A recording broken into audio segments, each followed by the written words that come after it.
आकाशवाणीचं हे नागपूर केंद्र आहे. आता आपण ऐकणार आहोत वृत्त विभागातर्फे प्रस्तुत बुलढाणा जिल्ह्याचं वार्तापत्र. याचे लेखक आहेत आमचे प्रतिनिधी सचिन ठाकरे. 1 मे 2026 रोजी महाराष्ट्र राज्याच्या 67व्या स्थापना दिन आणि कामगार दिनाचं औचित्य साधून बुलढाणा जिल्ह्यात मुख्य शासकीय ध्वजारोहण कार्यक्रम अत्यंत उत्साहात पार पडला. बुलढाणा शहरातील जिल्हा पोलीस कवायत मैदान इथं जिल्ह्याचे पालकमंत्री मकरंद पाटील यांच्या हस्ते ध्वजारोहण करण्यात आलं. ध्वजारोहणानंतर त्यांनी राष्ट्रध्वजाला मानवंदना देत राष्ट्रीय सलामी स्वीकारली. यावेळी पोलीस दल आणि इतर सुरक्षा दलांच्या वतीनं संचलन सादर करण्यात आलं. वाढत्या उन्हाळ्याच्या पार्श्वभूमीवर जिल्ह्यात भीषण पाणी टंचाई निर्माण झाली असून प्रशासनानं तातडीची पावलं उचलली आहे. मेहकर, चिखली आणि सिंदखेड राजा तालुक्यांमध्ये टंचाईची तीव्रता वाढल्यानं महसूल प्रशासनानं गावागावात जाऊन पाण्याचे स्रोत तपासले. सुमारे 48हून अधिक खासगी विहिरींचं अधिग्रहण करून पाणी पुरवठा सुरळीत करण्यात आला. तसंच 15हून अधिक गावांमध्ये टँकर मंजुरीची प्रक्रिया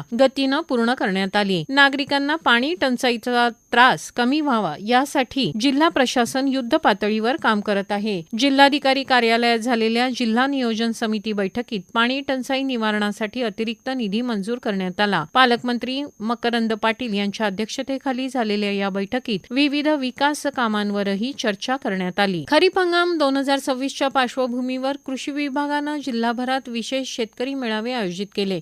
या मेळाव्यांमध्ये शेतकऱ्यांना बियाण्यांची निवड, खत व्यवस्थापन आणि हवामान आधारित नियोजन याबाबत मार्गदर्शन करण्यात आलं. महसूल आणि कृषी विभागाच्या संयुक्त उपक्रमातून 7/12 आणि 8अ उतारे डिजिटल स्वरूपात उपलब्ध करून देण्यात आले. तसंच पीक कर्ज प्रक्रियेत सुलभता आणण्याचे प्रयत्न करण्यात आले. पालकमंत्र्यांनी बुलढाणा जिल्ह्याचा विस्तृत दौरा करून खरीप हंगामाची तयारी, पाणी टंचाई आणि आरोग्य व्यवस्थेचा आढावा घेतला.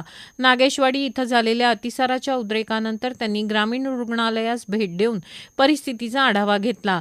दूषित पाणी पुरवठा करणाऱ्या घटकांवर कारवाई करण्याचे संकेत देत पाणी शुद्धीकरणासाठी तातडीनं उपाययोजना करण्याचे आदेश दिले. आरोग्य क्षेत्रातही महत्त्वपूर्ण निर्णय घेण्यात आले.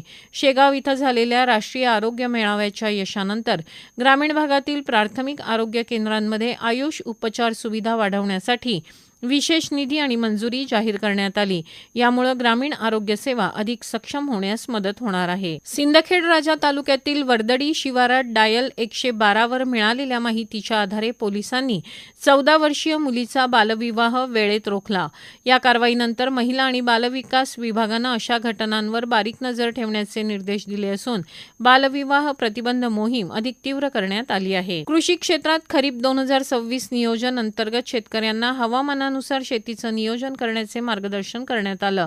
त्याचबरोबर बियाणे आणि खतांचा तुटवडा भासू नये यासाठी प्रशासनानं विशेष दक्षता घेतली. दरम्यान कामगार मंत्री तथा आमदार आकाश फुंडकर यांनी मातोश्री पांदण रस्ता योजना अंतर्गत खामगाव आणि शेगाव तालुक्यातील शेकडो किलोमीटर रस्त्यांच्या कामांचं उद्घाटन केलं.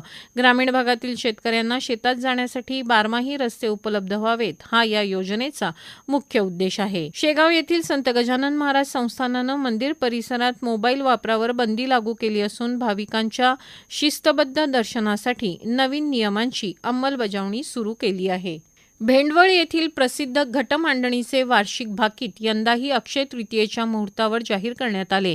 या भाकितानुसार देशात मुसळधार पाऊस आणि काही भागात पूरस्थिती निर्माण होण्याची शक्यता वर्तवण्यात आली असून राजकीय बदलांचे संकेतही दिले गेले आहेत. राजकीय पातळीवर महसूल मंत्री चंद्रशेखर बावनकुळे यांनी जिल्ह्याचा दौरा करून घर घर चलो अभियानाचा आढावा घेतला.